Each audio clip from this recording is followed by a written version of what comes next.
"50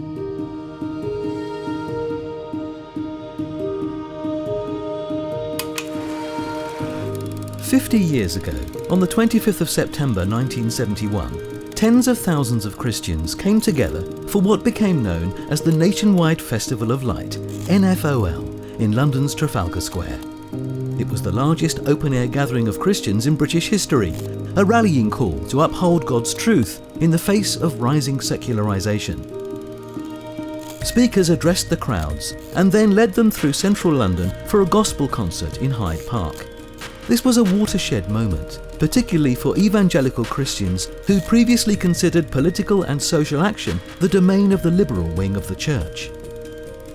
The evening before, Lyndon Bowring organised a march to the top of Caerphilly Mountain in Wales, with local Christians carrying blazing torches and singing. There a bonfire was lit, one of scores of historic beacons across the land, shining out to warn of an invasion of ungodly influences. Lyndon joined the NFOL committee and became chairman in 1981. In 1983, Charlie Colchester and Lyndon renamed the ministry CARE, and as they say, the rest is history.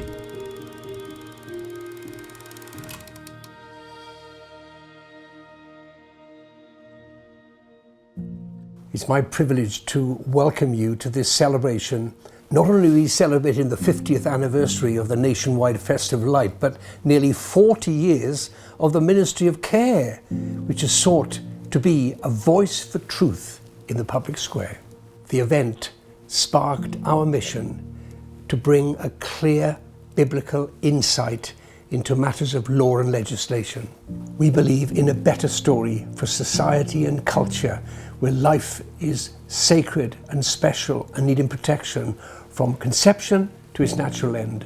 So I'm privileged today to be joined by Nola Leach, the Chief Executive of CARE, and with Celia, my wife. Now Celia, you were there in 1971 in Trafalgar Square, if I remember. Oh, I was, Lyndon. There I was, an 18-year-old student. I'd been converted about 6 months, and I was there with my Festival of Light t-shirt, with my Jesus stickers, with my banner. This was the most remarkable event, a time when people were standing up for Jesus, but also really standing up for truth and for justice and for righteousness. It was an incredible time. I wasn't actually there in Trafalgar Square, and I'm fascinated listening to you.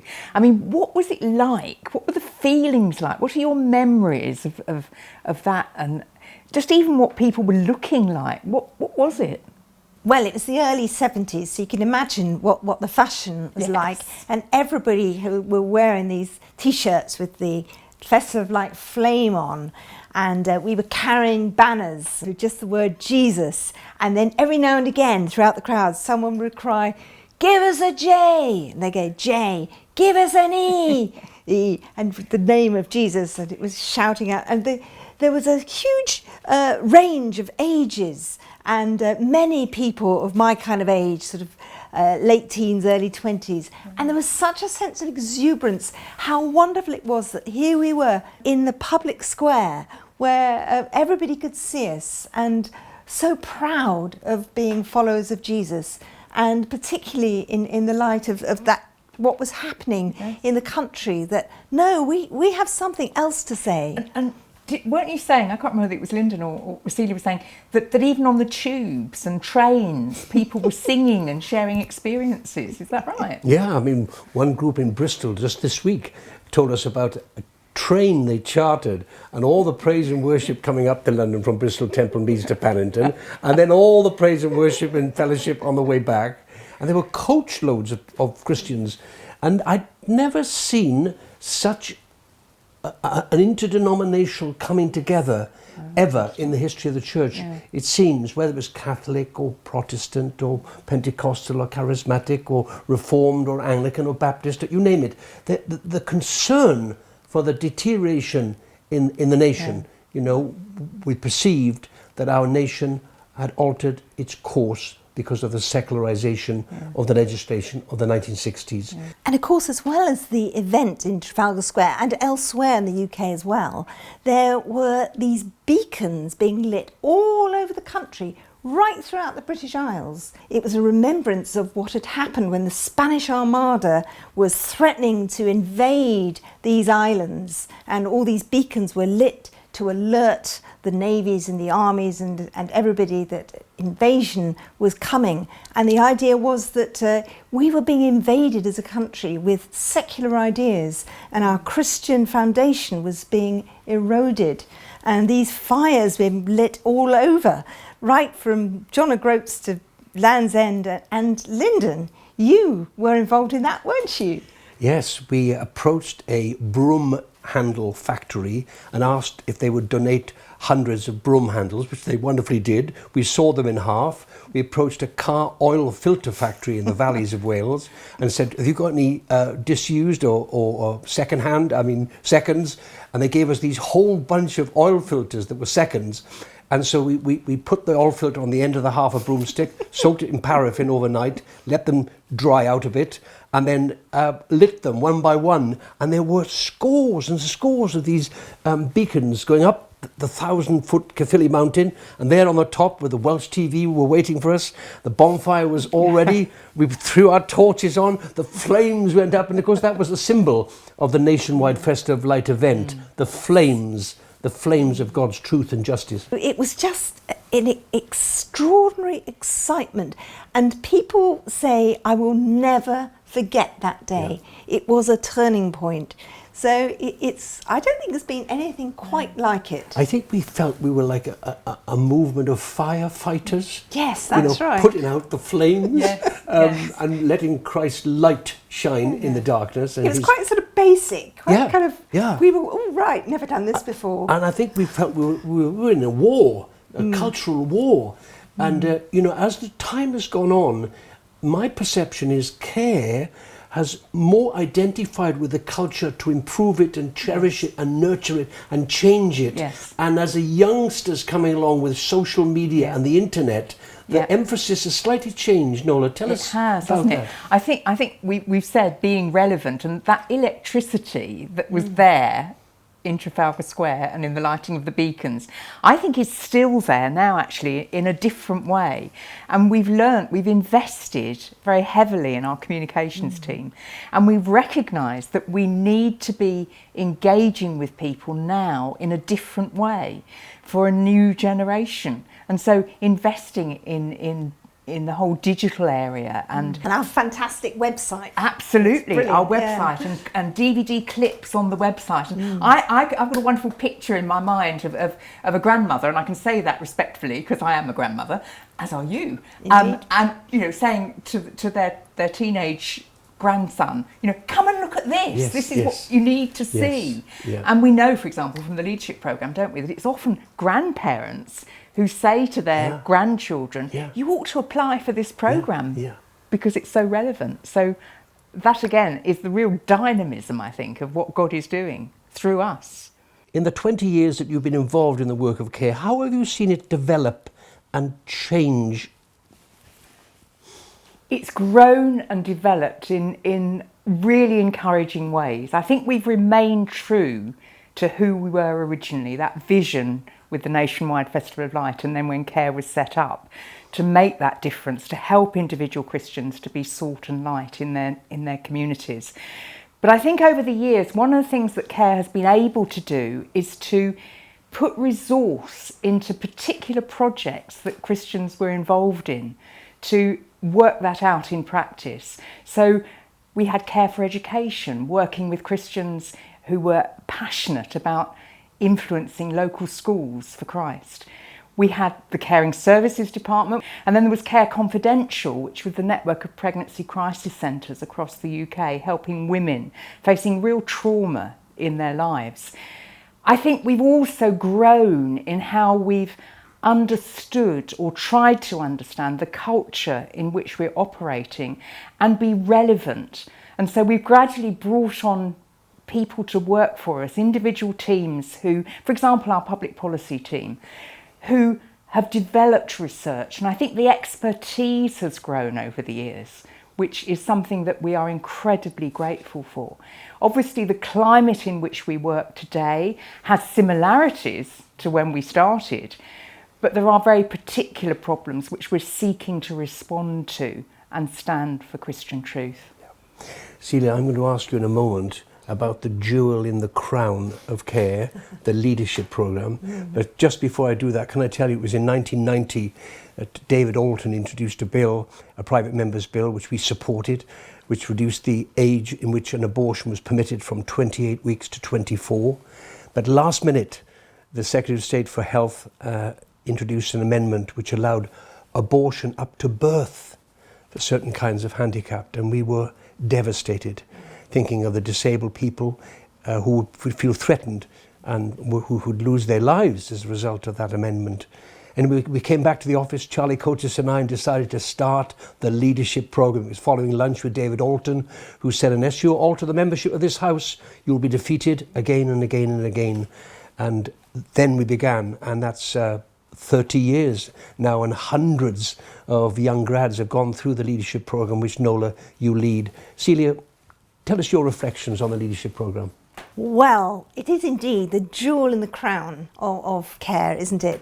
And the idea was to bring Christian graduates who had a real heart to serve the Lord in the public arena in some way, but perhaps in politics, and they would come for a year with us and one day a week be at CARE in our offices and be exposed to really the best that we could find in ways of speakers and other input to really help them to grow in Christian leadership and understand what it meant to be a Christian in the world.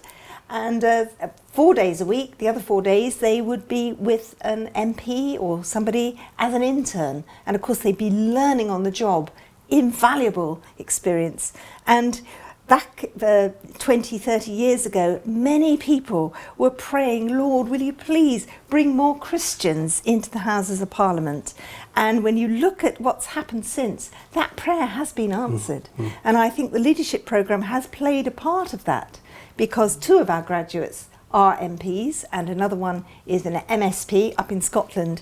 And we cannot tell when we sow seeds like that, you just cannot tell what the harvest will be. And we just thank God, and we continue to pray that the leadership will go on for a long time carrying on this great work. And Nola, you've been heading up this leadership program, and I know you've got a vision for the next generation and the generation that follows them, to tell a better story, to equip an army of young people, a movement of young people. Tell us more. Yeah, I think it's so important. I said that we're a relevant organisation. I think we constantly have to be looking to the past and to the future. And our vision is that we will be able to equip the next generation to engage with the very real challenges of secularism in our society today, but to do so in an informed way, in a way which engages with culture. And that's the vision. And knowing the alumni of the programme as I do, and it's such a privilege and so enjoyable just to meet with them actually, they have different needs as they carry on in their walk with the Lord. They're still asking the questions, what is it that I do differently as a Christian working in business or working in politics or working in the civil service? What is it that I bring? And to help equip them at that stage in their life, perhaps in positions of quite senior leadership, what are the challenges for them now? So it's not just something they did 10, 20 years ago. We have an ongoing vision to help them to learn from each other, to help them to mentor others, so that we're making that real difference. Yes, we're aware of the different cultures in society, agriculture, horticulture, the culture of education and learning and theatre and the arts and politics. And we haven't had much emphasis on changing that culture, enriching that culture, cherishing the best of the culture. And this is what the leadership programme offers. Absolutely, because I'm sure everybody watching would agree with us that we as Christians have a story of hope. We have that better story. There is a better way of doing it than the way that ordinary society does it. And it's not a thou shalt not all the time, although sometimes we do have to challenge. It's actually so much richer because God has promised good for us. And it's helping them to see how they can tell that better story in action. And people do take notice of it. Yeah. And our generation, we sometimes feel like David, King David, when Solomon, his son, was about to be on the throne, and David longed to build the temple, and God said, no, you prepare the resources, equip Solomon, provide all that he needs so that he can build my temple. And David did. He brought the resources from all over the world that Solomon would need. And we feel that way, don't we? We want Very to prepare, equip and resource a new generation of youngsters and movement of young people to take on where we will eventually leave off. And we've all made mistakes, and we learn from our mistakes, and we want to help them to learn from... They will, if they're young, they will get things wrong, but we have to give them the authority to run with it and to grow. And that is a huge privilege. And obviously we have great examples in Scripture of people who did that. And if you, as a millennial, a younger generation, are watching this, we are convinced that your generation is going to need a ministry like CARE greater than our generation. The slogan for the Nationwide Festival of Light was something that we smile at now. It was moral pollution needs a solution. And back then, that was very much how Christians saw things. They were seeing this avalanche of ungodly laws and attitudes. It was an awakening of Christians wondering how they could adapt to this new culture. And when I think how over the years, we are basically we've still got that same passion, but God has helped us amazingly, brought so many people to us to really become a very professional and well-respected organisation, particularly in Parliament. I remember once standing in the central lobby to witness the Speaker's procession with the Bible and the mace as he came through into the Commons for the moment of prayer before the chamber was opened up to strangers in the gallery. And a member of the House of Lords whispered to me, Lyndon, whilst Christians were asleep in the 1960s, lights went out in this house that may never be relit again. And that's what prompted that gathering in Trafalgar Square, legislation to do with abortion, obscenity, theatres, witchcraft, a raft of legislation that was bulldozed through largely by Roy Jenkins, the Home Secretary, who said the permissive society is a civilised society. And Christians in 71 said, thus far and no further. You know, we're going to stand for truth and justice, and it's been a Christian witness ever since. In those days, some people didn't even think you should vote, never mind become a politician or get involved in politics. We're in the world, but not of the world. But CARE began and stood for an involvement in society that goes on to this day. And you know what, Lyndon? I think at this moment in time, particularly after the COVID situation, people are asking questions about, well, what sort of society do we want? And we have the answer, that we have a better story to tell, where we're a voice for the voiceless, whether it's the unborn child or whether it's somebody at the end of their lives, that they're cared for in a way that honours them and gives them dignity, whether it's the trafficked woman, whether it's the child or young person who is facing problems with internet pornography and all those sorts of things that we are seeing in society today. And as individual Christians and churches, we have the answer. It isn't always easy, but our history shows that you can make a difference, and we have that window of opportunity, and we need to seize it going forward. Little did we know on that Saturday afternoon in September 1971 that a movement of committed, concerned Christians was saying, okay, that's a wonderful event, but what now? And the charity was formed, and I became chairman in 1981, and then 83, Charlie Coates and I changed the name, And we were those days in this disused basement office of a disused vicarage in Mayfair, where the church had closed down, and the London Diocesan Financial Board of the Church of England allowed us to have it rent-free. I think they were so embarrassed at the condition of it. And we started there, and we lived by faith. None of us had a salary, and eventually we had to move. And the Lord wonderfully provided Romney Street, where we are now, which is within the division bell of the Houses of Parliament, a walk away. Any member who was present in Romney Street could get to the House of Parliament in time for the vote. And we thank God for that He's provided, through the generosity of care supporters, for that to be completely debt-free. And as we look back over those years, what do you sense are the highlights of what God enabled us to do by His grace? Well, there were so many things that happened in those early years. We would have MPs coming to us asking for help to work on bringing bills to Parliament, and we had some great successes. Coming further forward, when you think of our three causes of family, life and justice, we've had some great things happening, haven't we, Nola? Yeah, it's been extraordinary actually, and it is due to the working together with our supporters. It's not been just us who've done it. I think, we know that God is calling us to stand for His justice in our nation. And we've seen some amazing successes in that area particularly. In 2012, we appointed our first human trafficking and sexual exploitation officer. No one else was talking about the evil of human trafficking in those days. And amazing things under God followed from that. So we saw, for example, working with a wonderful Christian peer, Lord Morrow in Northern Ireland, to start work on a groundbreaking piece of legislation that would provide for the better protection and care of women and children who were trafficked for sex. And it was extraordinary. It wasn't a quick fix. It was a 3-year campaign. And the miracle was that after 3 years, the Northern Ireland Legislative Assembly unanimously voted for that bill. That doesn't happen very often, does it? It doesn't, does it? It was absolutely extraordinary.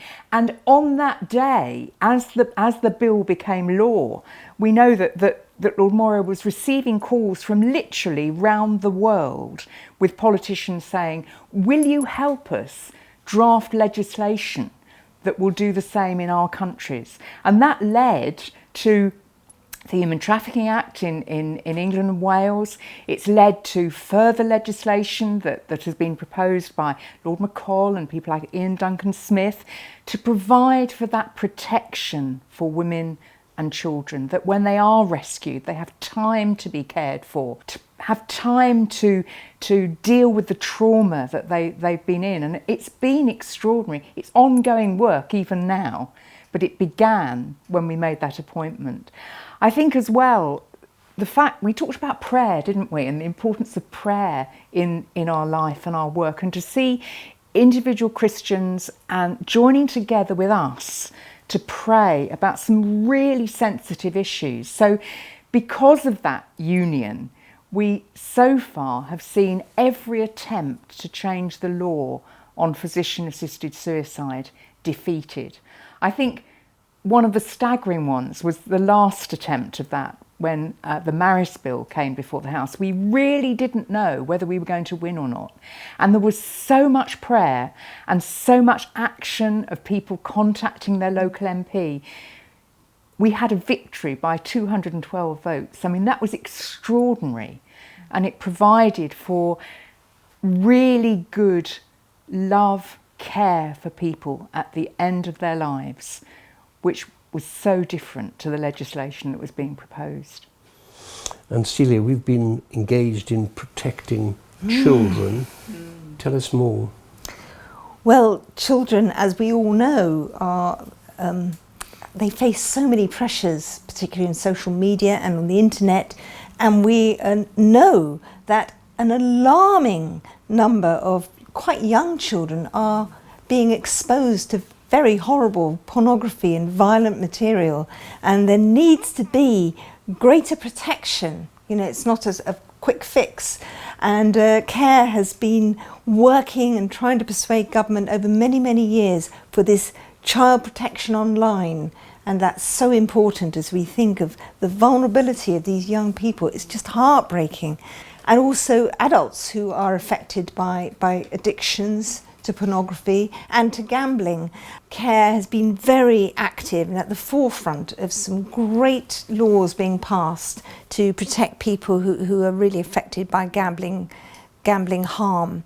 And it's been wonderful to work with MPs and peers to try and make that whole area a little less disastrous for people and their families. And things like trafficking and gambling have been the concern of the Salvation Army and Stop the Traffic and endless voluntary organisations. But I think it's that expertise in the Houses of Parliament we offer to MPs and peers, the resources, the research, the equipment, the notes, the briefings, that is unique to CARE. It is. And I know of no other Christian organisation that has the manpower and resources to equip our elected representatives. That's right.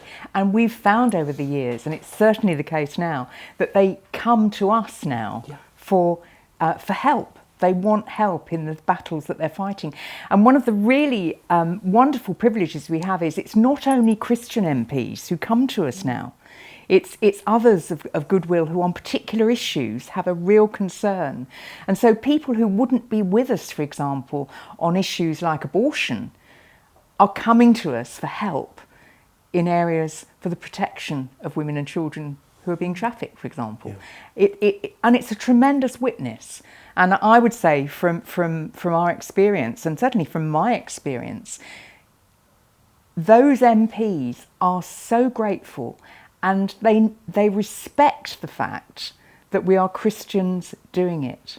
We're not hiding our Christianity and the truth we're standing for, but we're relevant, and that's what's been really, really exciting. It's not all been good news. We've had some serious failures and defeats, but we're in this for the long haul, and so much of legislation and amendments and resources require that commitment over many, many years before we begin to see the fruit of our efforts. Yes, and one of the classic examples that has been in the area where we sought to promote marriage. And I can't believe I'm talking about tax, but actually the marriage tax situation was something we have worked on for so many years. And then eventually we had a breakthrough where marriage was recognised in the tax system and an injustice was put right. You remember the challenge we had. The two greatest dangers facing a charity are, one, to forget the anchor, to forget the roots, forget what brought them into organisation, and not to change, the resistance to change, and that they sound contradictory, but we have been consistent with those who've been with us from the beginning. We've been faithful to the causes, the values, the issues, biblically, that we've always been involved in. At the same time, that the change that's happened in the way we operate and with whom we operate has been a challenge, hasn't it? It has.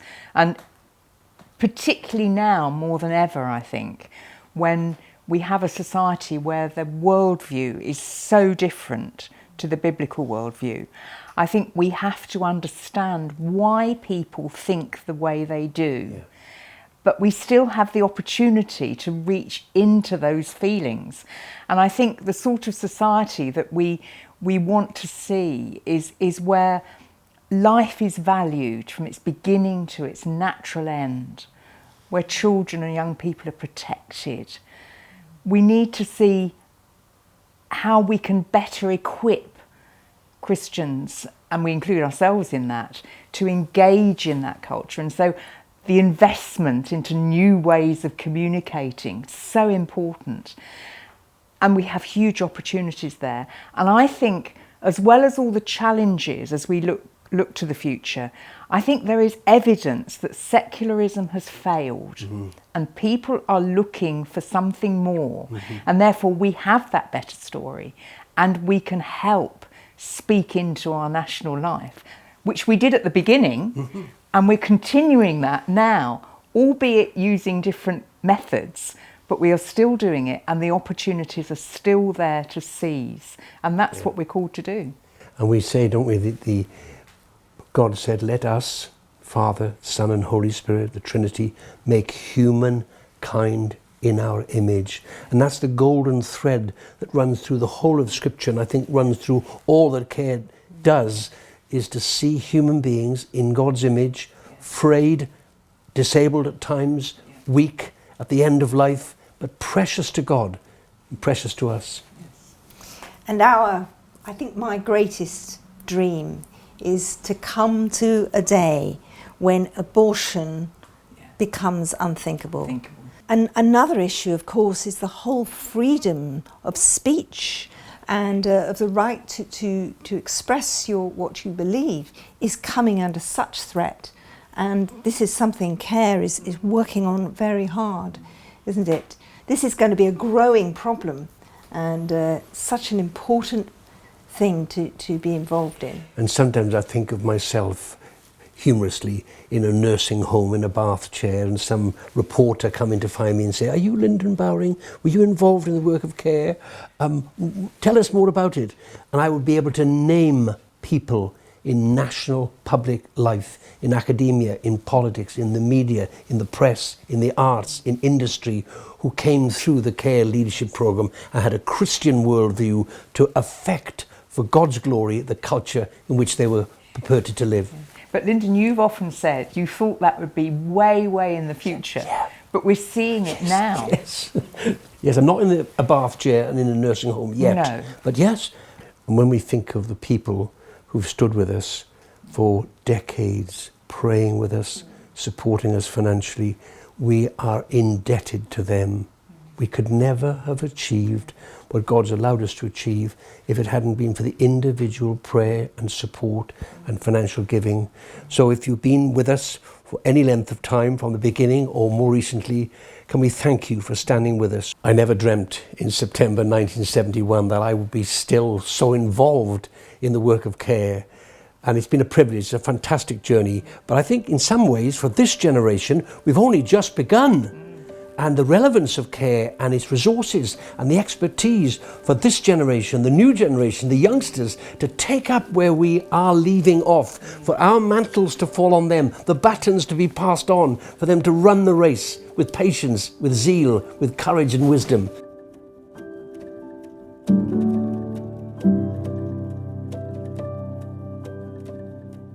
It's been truly a remarkable journey. But I can honestly say I'm more excited about the future than I am about the past.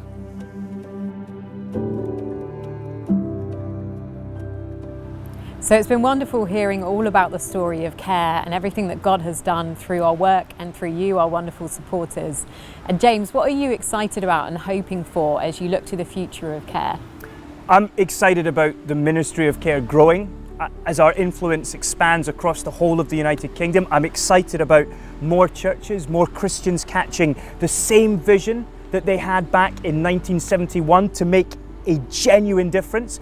I see an appetite among our generation and others as well for justice, for truth, for God to do things again. And I think CARE's ministry is needed now more than ever before. And we have got this colossal responsibility on our shoulders. With God's help, with partnership with people like you, we can genuinely be an influence in places like Westminster, in Scotland, Northern Ireland, in Wales, across the United Kingdom. And wouldn't it be amazing if the church could get that vision of a better way for our society? I would love to see, and I believe we are seeing, more and more churches wanting to pray about the state of our nation, about things that are happening in places like Westminster and other parliaments and assemblies. Naomi, if I could ask you, what are the big prayer requests that people could be praying if they wanted to partner with CARE in that way? Yeah, so really the main prayer points are just praying for a radical shift in our culture on the value of life, praying for parliamentarians to rise up, to really speak with boldness, and just that our culture would really shift to really see the value of community and truly loving our neighbour rather than life being just about ourselves. And you know, one of the most amazing things that you and I experience is meeting our prayerful supporters, those who just love to pray. And I always think to myself, do you know what? God is more willing to answer my prayers than I'm often willing to pray. And in my experience, I know it's the same for you. Meeting with some of you, praying with some of you, it's the most inspiring thing that we can do. So thank you for partnering with us in this amazing way. Naomi, if you could leave our supporters, both our current supporters and also all the new supporters who are going to be joining us in the coming weeks and months that lie ahead, if you could leave them with just an encouragement, what would it be? Yeah, I'm just going to share a piece of encouragement that one of our colleagues actually had for me. And it's three things. Firstly, God is on the throne. No matter what happens, no matter how discouraged we are, He is still on the throne. Secondly, it doesn't depend on us, it depends on Him. So no outcomes are about us, they're about Him. And thirdly, better days are coming. So whatever we're experiencing now, we know that there is real hope ahead of us. I love that. That is so encouraging.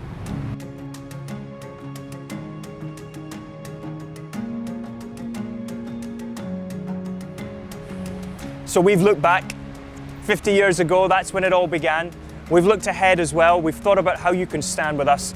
And the final thing I want to leave you with is just a note of optimism. I know how easy it can be to feel discouraged by what we've seen happen over the last 10, 15, 20 years. But the truth of the matter is that God doesn't call us to stay discouraged. Perfect love drives out fear. And when we think about God, His character, the fact He's unchanging, His wisdom unchanging, His power undiminished, surely we can look to the future with genuine confidence. The kingdom of God has come, and the work of care, the ministry of care, is seeking to bring kingdom values, kingdom truths to laws and legislation that affect all of our lives. So I think we can be confident and full of expectancy, and we should look to God for the answers that we seek. And who knows? Maybe through the ministry of care and other groups and churches as well, we'll see a genuine revival in the coming years. That's what I'm praying for, and I know many of you are as well. I want to thank you for standing with us in so many different ways, whether you've taken political action with us, whether you've prayed with us, or you've given to us financially. The ministry of care simply would not exist without you. And from all of us at Care, thank you for everything that you have already contributed to our ministry, and I would urge you, please continue to stand with us as we look to the future. I am confident that under God we're going to see great things happen in the life of this nation, and who knows, maybe together and more people joining us, we can play a part in seeing this nation changed for the better. Thank you again for everything you've done to support the work of Care. God bless you.